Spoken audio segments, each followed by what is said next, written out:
Hello বিয়ান, আসসালামু আলাইকুম।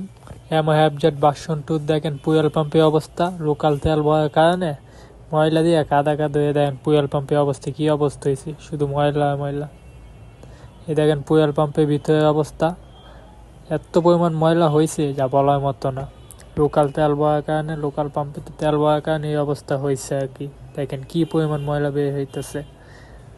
গাড়ির বয়স মাত্র 1 বছর 3 মাসের যে অবস্থা হয়, কারণ মানুষের গাড়ি চালাবে কীভাবে। এই দেখেন ফুয়েল পাম্পের ফিল্টারের অবস্থা, একদম ময়লা দিয়ে জাম হয়ে গেছে।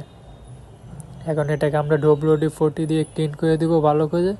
আর দেখি ট্যাঙ্কিটা চেঞ্জ করা রাখতে পারে আর কি। ট্যাঙ্কির অবস্থা বেশি ভালো না, এটা ভালো করে আগে WD-40 দিয়ে ক্লিন করে নেব।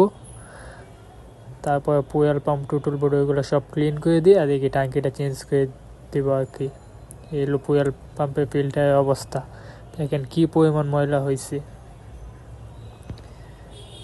তো পরিমাণ ময়লা হইলে পাবলিকে গাড়ি চালাবে কিভাবে। বাংলাদেশের তেলের অবস্থা খুব বেশি একটা ভালো না। কেন কি পরিমাণ শুধু ময়লায় ময়লায় বের হইতেছে। দেখেন কি পরিমাণ ময়লা বের হয়েছে।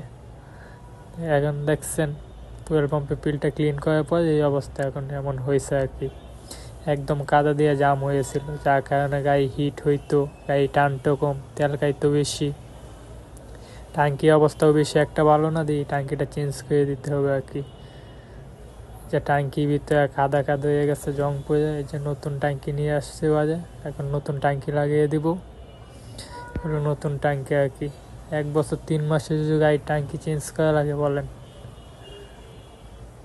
নতুন ট্যাঙ্কি হ্যাবজেট ভার্সন